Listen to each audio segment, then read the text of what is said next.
কোথায় কোথায় ঘুরলাম, মেয়েদেরকে নিয়ে কি কি করলাম আজকে এই ব্লগে তাই শেয়ার করব। আসসালামু আলাইকুম, কেমন আছেন সবাই? আশা করি সকলে অনেক ভালো আছেন। তখন সকাল 11টা বেজে গেছে। আমার দুই মেয়ে খাওয়ার জন্য পাগল হয়ে গেছে। মিফতা তো তাড়াতাড়ি বলছিল যে তাড়াতাড়ি ভাত দাও আমাকে, আমার ক্ষুধা লেগে গেছে।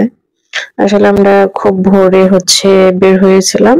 মিফতাকে পোস্ট ইনফেকশন, তাই পরীক্ষা করাতে হইতো। আমরা সাভার ইবনে সিনাতে গিয়েছিলাম। সেখানে ওর পরীক্ষাটা করিয়ে তারপর খেতে বসে গেছি। আমি এখানে কাচ্চি নিয়েছিলাম, ওর বাবা এখানে নান নিয়েছিল। প্রবাসীরা রুটিটাকে খুব সুন্দর করে ছিঁড়ে ছিঁড়ে দেখি সবজি দিয়ে ভরিয়ে ভরিয়ে খাচ্ছে। এটা দেখে আমার যে কি ভাল লাগতেছে এটা বলার বাহিরে। আমার সেই ছোট্ট মেয়েটা আজকে একাই খাওয়া শিখে গেছে। যদিও পারে না, তবে চেষ্টা করে। চেষ্টা করলে মানুষ সবই পারে। আমি চেষ্টা করি আমার মেয়েকে হাত দিয়ে খাওয়ানোর। আমি যথেষ্ট পরিমাণে খাবার ওর হাতে দিয়ে দিই। ও নষ্ট করুক, সমস্যা নাই, তবুও তো শিখে গেল।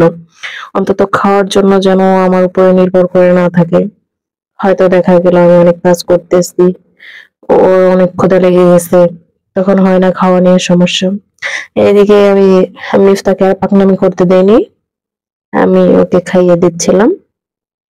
তো ওর প্রচন্ড ক্ষুধা লেগেছিল। আসলে আমরা না খেয়ে বের হয়েছিলাম, সবার পেটে অনেক ক্ষুধা ছিল। তবে এই রেস্টুরেন্টের কাচ্চিটা খুব একটা ভালো লাগেনি, আবার তেমন খারাপও লাগেনি। খাওয়া শেষে এখানে বোরহানি আর দই খেয়ে নিয়েছিলাম। তবে ভাবলাম যে অনেকটা সময় আছে, তাহলে মেয়েদেরকে নিয়ে একটু স্মৃতিসৌধ দিয়ে ঘুরে আসি। ওরা একটু হাঁটাহাঁটি করলে ওদের ভালো লাগবে। এখানে আমি ছেড়ে দিয়েছিলাম ওদেরকে, তবে ওদের হাঁটার স্টাইল দেখে মানে ঘেমে একাকার হয়ে গিয়েছিল। তবে আমরা ওখানে আর বেশি সময় দেরি করতে পারিনি, ওদের অবস্থা খুবই খারাপ ছিল গরমে। আমরা খুব তাড়াতাড়ি ওখান থেকে চলে আসছি। এখন একটু মেয়েদেরকে ছেড়ে দিলে ওরা, যেহেতু সবসময় বন্ধ পরিবেশে থাকে একটা রুমের মধ্যে, তাই ওরা যে এতটা আনন্দ পায় সেটা একদম বলার ভাষা রাখে না। এখানে দুই বোনের চেয়েছিলাম যে সুন্দর করে একটা পিকচার উঠাইতে, কিন্তু মুবাশিরের জন্য সেটা সম্ভব হয়নি।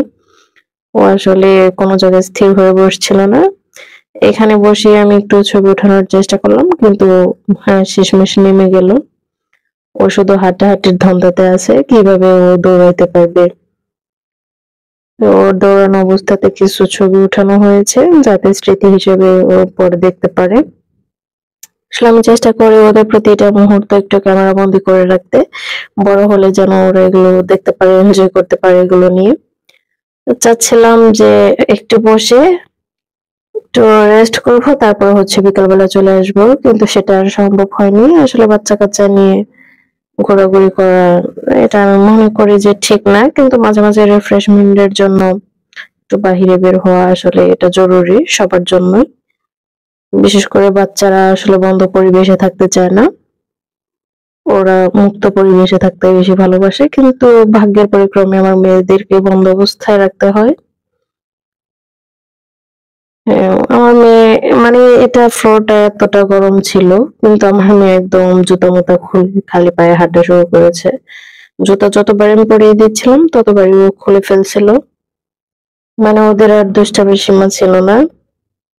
মাথায় ঘেমে মনে হচ্ছে যে আমি গোসল করিয়ে দিয়েছি, এরকম অবস্থা। তো এখানে চাচ্ছিলাম যে আমরা কয়েকটা ছবি উঠাইতে।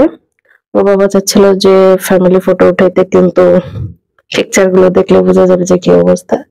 তারপর আমরা সেখান থেকে বের হয়ে কুটির শিল্প একটু ঘুরতে গিয়েছিলাম, মিফতাকে বিভিন্ন জিনিস দেখাইতে। মাটির জিনিস, পাটের জিনিস, তারপর আপনার কাঠের জিনিস।